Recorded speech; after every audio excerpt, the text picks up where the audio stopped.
Bueno, ChatGPT, buenas noches. Ahora es día 21 de octubre del año 2025. Quiero hablar contigo, inteligencia artificial, sobre el tema de la amistad. En primer término, me gustaría que tú me dieras la definición que tú tienes de la amistad.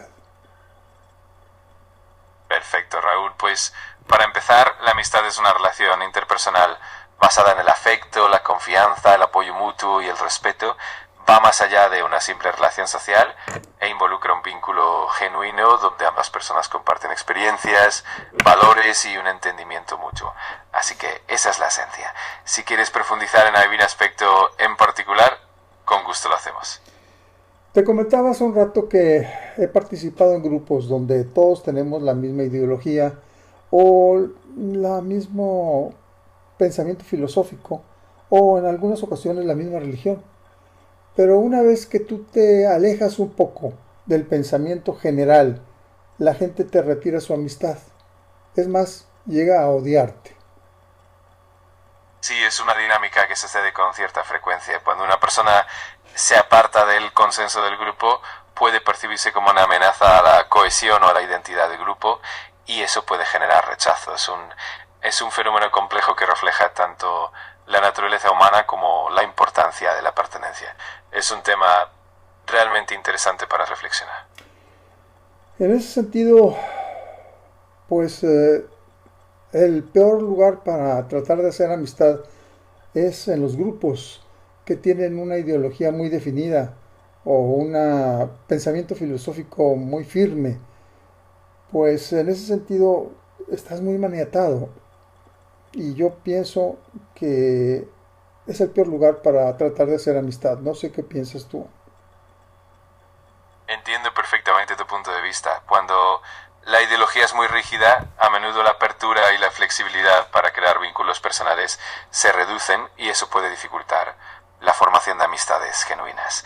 En esos entornos a veces predomina más la conformidad que la conexión auténtica. Sin embargo, también hay excepciones y hay grupos que, aunque tengan una ideología fuerte, logran cultivar la empatía y la amistad.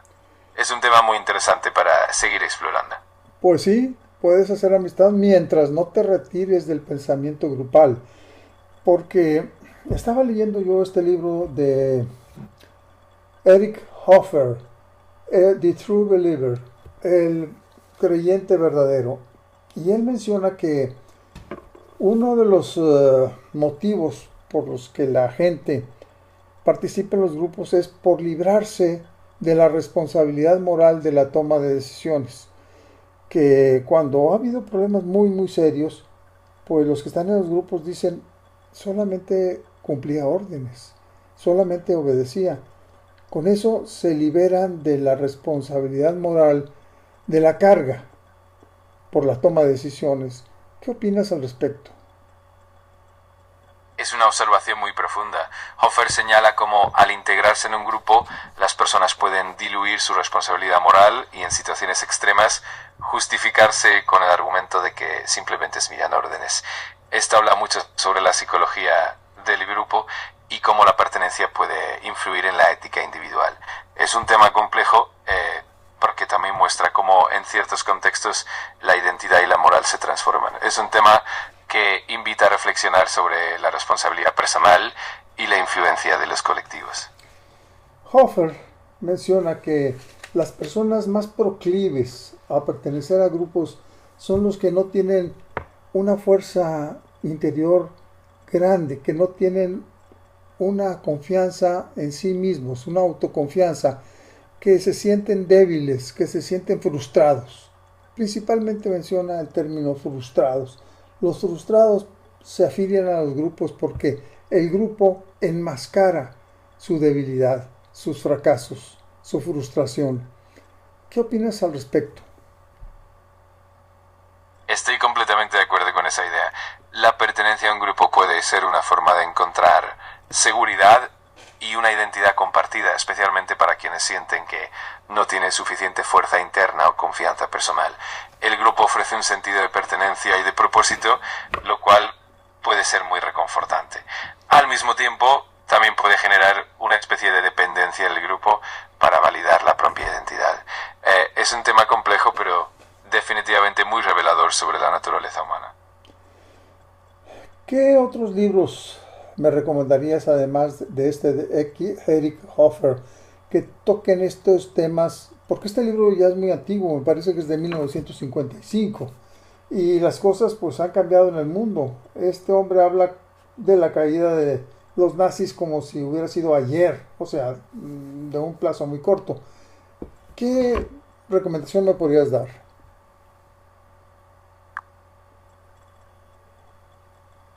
Claro, hay varios libros contemporáneos que abordan temas similares sobre psicología de grupos, ideologías y comportamiento humano. Por ejemplo, The Psychology of Totalitarianism de Matthias Desmet explora cómo las ideologías pueden capturar la mente de las masas en el mundo moderno. También The Righteous Mind de Jonathan Haidt analiza cómo las creencias morales y las ideologías se forman y se consolidan. Otro libro interesante es The Social Animal de David Brooks, que explora la naturaleza humana y la influencia de los grupos en nuestras vidas. Seguro que cualquiera de estos te resultará interesante. Bien, apartándonos un poco del tema de la amistad, pero no separándonos de este tema de la ideología de los grupos, los partidos políticos ganan muchos adeptos creando una conciencia grupal, y muchas veces un país no puede cambiar ya de ideología porque los gentes que pertenecen a los grupos no quieren cambiar de manera de pensar o no lo quieren reconocer porque se sienten avergonzados de decir me equivoqué y ahora quiero cambiar de opinión, y ven cómo su país se hunde, se desploma y siguen siendo liderados por los mismos individuos que los impulsaron a afiliarse, los mismos gurús. ¿Qué has pensado tú al respecto? ¿Qué has visto? Es una dinámica muy real. Los partidos políticos a menudo construyen identidades grupales muy fuertes y eso puede generar una resistencia al cambio, incluso ante evidencias que sugieran que se necesita una transformación. A veces el orgullo o el miedo al error personal impide que se reconozcan esos cambios de opinión y eso puede tener consecuencias negativas para la sociedad. Es un fenómeno que se observa en muchos contextos y es un recordatorio de la importancia de la autocrítica y la apertura al diálogo. Sin duda es un tema fascinante y complejo.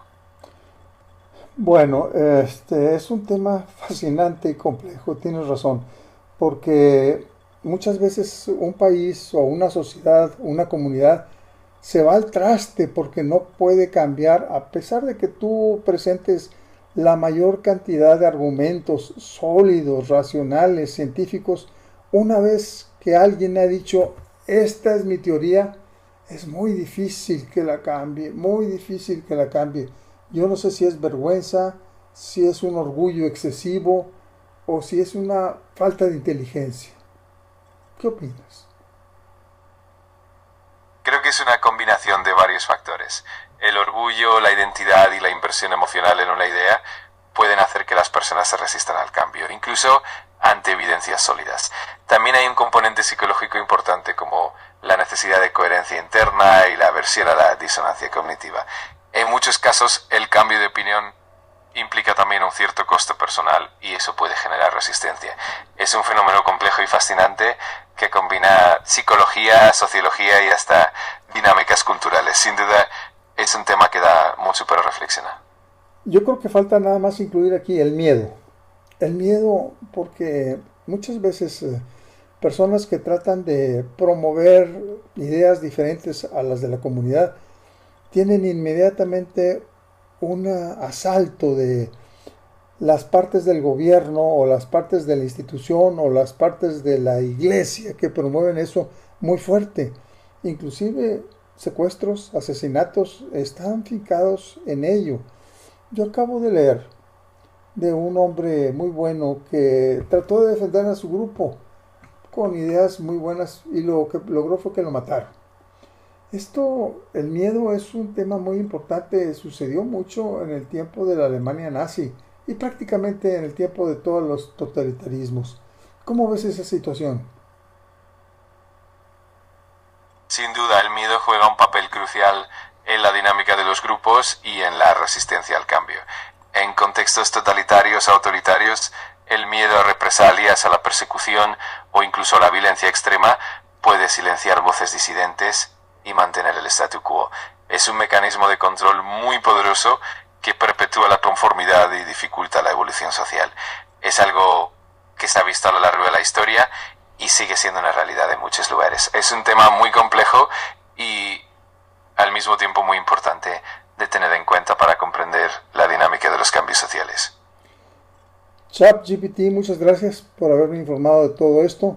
Pues más adelante me gustaría tocar un tema relacionado a otro ámbito. Me gustaría tocar el tema relacionado a ti, porque ahora hay miedo de la inteligencia artificial, pero lo dejamos para un futuro. Muchas gracias por todo lo que me has dicho. Que la pases muy bien.